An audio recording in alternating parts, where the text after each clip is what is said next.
Hello friends, this is Dharmendra and welcome to डिवियन family. बच्चों, आज हम 9वें वीडियो में पहुंच चुके हैं। Cell the unit of life का जो हमने एमसीक्यू सॉल्व करने की सीरीज स्टार्ट की है, आज उसके हम 9वें वीडियो में पहुंच चुके हैं। तो पहले स्टार्ट करते हैं बच्चों आज का पहला क्वेश्चन। आज का पहला क्वेश्चन है बच्चों, where where does secondary wall formed in plant cell, यानी बच्चों प्लांट सेल में सेकेंडरी वॉल कहाँ बनती है। तो पहले हमें कुछ चीजें समझनी पड़ेगी। सबसे पहले बच्चों, अगर हम सबसे अंदर की तरफ बात करें तो अंदर की तरफ सबसे पहले होती है सेल मेम्ब्रेन।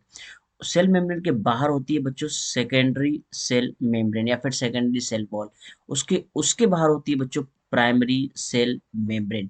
तो अब क्वेश्चन पूछा है सेकेंडरी वॉल कहाँ पे होती है, तो ये रहा बच्चों सेकेंडरी वॉल। सेकेंडरी वॉल कहाँ होती है? सेल मेम्ब्रेन के बाहर और प्राइमरी सेल मेम्ब्रेन के अंदर। तो दोनों प्लांट सेल के बीच में नहीं होती बच्चों।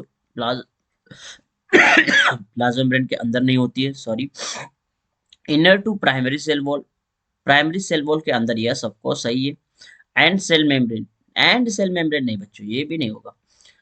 Inner to primary cell wall and outer to cell membrane, yes. Inner to primary cell wall के, प्राइमरी सेल वॉल ये रहा प्राइमरी सेल वॉल बच्चों, प्राइमरी सेल वॉल के अंदर और सेल मेम्ब्रेन के बाहर। तो करेक्ट ऑप्शन हो जाएगा ऑप्शन डी। नेक्स्ट क्वेश्चन पे चलते हैं बच्चों। दूसरा question, Golgi body, lysosome, vacuoles and endoplasmic reticulum are components of endomembrane system. Yes बच्चों, अगर हम इस एंडोमेम्ब्रेन सिस्टम की बात करें बच्चों, तो इस एंडोमेम्ब्रेन सिस्टम में चार चीजें आती हैं। एंडोमेम्ब्रेन सिस्टम में चार चीजें आती हैं। सबसे पहली चीज बच्चों एंडोमेम्ब्रेन सिस्टम में जो आती है, that is endoplasmic reticulum, endoplasmic reticulum. दूसरी आती है बच्चों गोल्जी अपैरेटस। तीसरा आता है बच्चों लाइसोसोम। और चौथा आता है बच्चों वैक्यूल। अब ये चार जो आ रहे हैं बच्चों, ये इन सबों को कलेक्टिवली हम एक साथ मिला के एंडोमेम्ब्रेन सिस्टम कहते हैं, राइट। ये चारों के चारों एक दूसरे से बच्चों फंक्शनली रिलेटेड होते हैं। स्ट्रक्चरली रिलेटेड नहीं होते बच्चों, फंक्शनली रिलेटेड होते हैं। तो इसका करेक्ट ऑप्शन तो बी हो जाएगा, राइट। बाकी ये भी ऑप्शन गलत है, ये भी ऑप्शन गलत है। प्रेजेंट, ऑल से, all are present in animal cell, all are present in cell, और ऑल आर मेम्ब्रेन बाउंड। तो ध्यान रखना, ये चारों के चारों को मिला के एक साथ हम एंडो मेम्ब्रेन सिस्टम कहते हैं बच्चों। और ये एक दूसरे से फंक्शन से रिलेटेड होते हैं। Next question, from the following organelle dash is not part of endomembrane system. अभी हमने बताया था बच्चों एंडोमेम्ब्रेन सिस्टम के चार पार्ट होते हैं। सबसे पहला बताया हमने एंडोप्लाज्मिक रेटिकुलम, दूसरा हमने बताया बच्चों गोल्जी अपैरेटस या फिर हम गोल्जी बॉडी भी कह सकते हैं, तीसरा हमने बताया बच्चों लाइसोसोम, और चौथा हमने बताया वैक्यूल। तो अब आप बताओ, एंडोप्लाज्मिक रेटिकुलम है, ये भी सही है। नॉट प्रेजेंट पूछा है बच्चों, नॉट पार्ट पूछा है। गोल्जी बॉडीज, ये भी सही है। पेरोक्सिसोम नहीं होता, लाइसोसोम होता है। तो इसका करेक्ट ऑप्शन है सी। इस क्वेश्चन में पूछा है बच्चों, ऐसे सेल ऑर्गेनेल का नाम बताओ जो एंडोमेम्ब्रेन सिस्टम का पार्ट नहीं है। तो पेरोक्सिसोम बच्चों एंडोमेम्ब्रेन सिस्टम का पार्ट नहीं है। तो इसका करेक्ट ऑप्शन हो जाएगा ऑप्शन सी। नेक्स्ट क्वेश्चन पे चलते हैं। डिपेंडिंग ऑन द डैश, फिर से बोला dash, membrane proteins can be classified as integral और पेरिफेरल। बच्चों इंटीग्रल प्रोटीन और पेरिफेरल प्रोटीन्स, प्रोटीन्स को हम दो पार्ट में क्लासिफाई करते हैं। एक होता है इंटीग्रल प्रोटीन्स, एक होता है पेरिफेरल प्रोटीन्स। बट अगर इनका बेसिस पूछा जाए कि बच्चों इनको किस बेसिस पे क्लासिफाई किया जाता है, तो वो बेसिस है ईज ऑफ एक्सट्रैक्शन।